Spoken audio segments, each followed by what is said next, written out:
I think that the most important event in the Catholic Church in the United States, or for the Catholic Church in the United States in the 20th century, was the Second World War.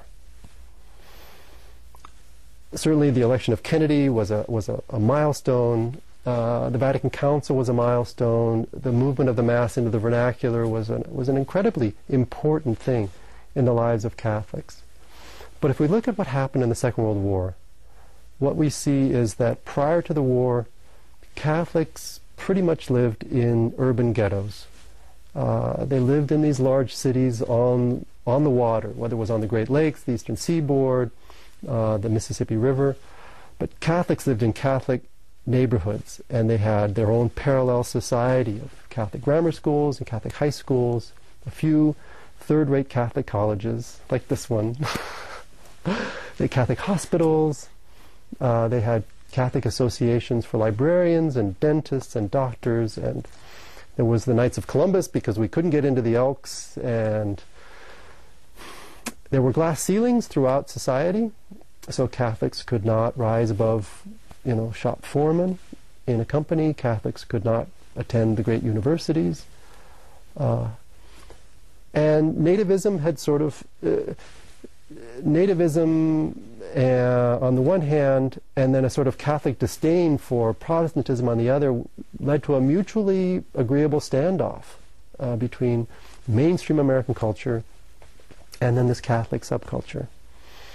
Americanism at the end of the 19th century was a brief attempt to try to make Catholicism a bit more palatable to Americans, with the hidden agenda of trying then to convert Protestants to Catholicism. Second World War, the men went to the war and the women went to the factories. And in both places, all of the mutual prejudices broke down because people realized that the difference between Catholic and Protestant was much less than the similarity between American and American. The war ended, and people came back with a profound experience of commonality and of shared project. The GI Bill meant that Catholics moved out of the ghettos into these new suburbs, and they mixed with Protestants. And in these suburbs, they sent their kids to the public schools because the public schools were good. And the church couldn't build parochial schools fast enough to keep up with this migration. And the GI Bill provided college scholarships, so Catholics went to college for the first time in large numbers. And whereas they'd been much less likely to go to college before the war, now Catholics are much more likely to go to college than Protestants.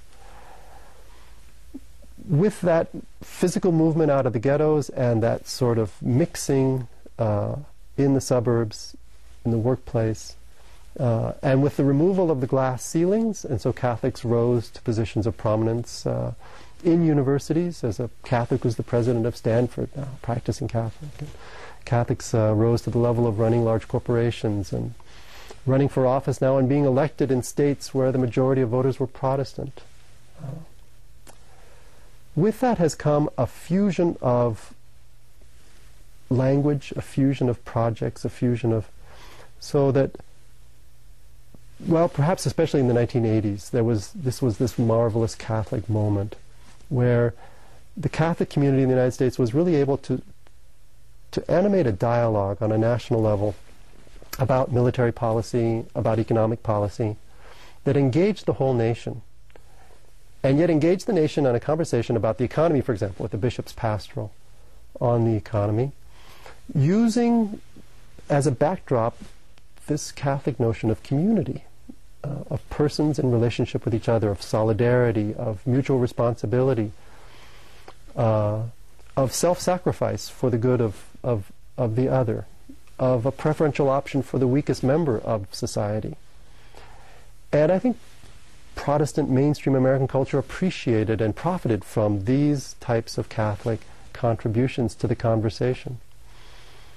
At the end of the decade came the pastoral letter on women, and that method of drafting letters in public, that method of engaging the nation in heartfelt and profound conversation died. And then the practice was abandoned. And in the 1990s, the bishops were quiet. Other than abortion, and a few other topics, the bishops were very quiet. And they lost the attention of the nation. They lost the ability to animate the public conversation. They were a public church, as Martin Marty would say, in the 1980s, but then the Catholics ceased to be the public church in the 1990s. I would fault mostly the bishops for failing to have the courage to deal with all of the difficulty of animating a conversation on that level. It was painful, and it opens us up to criticism, because if we criticize the economy, we have to be able to accept criticism of our own economic practices. It's interesting, that was the women's pastoral that really ended the conversation, because it opened up the Catholic communion to serious criticism about the status of women in the church.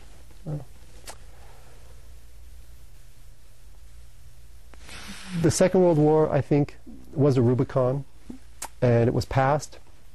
It meant that Catholics then became a part of the mainstream of American culture and will never will never leave that mainstream. It remains to be seen how much we influence the mainstream and how much the current carries us in its own direction. This, I think, is the challenge of the Church as we begin this new century. How much are we able then to understand and appreciate the best we have to offer? And how much are we willing simply to be carried along and to slowly lose focus and lose a sense of audacious boldness to give what we have? Time will tell.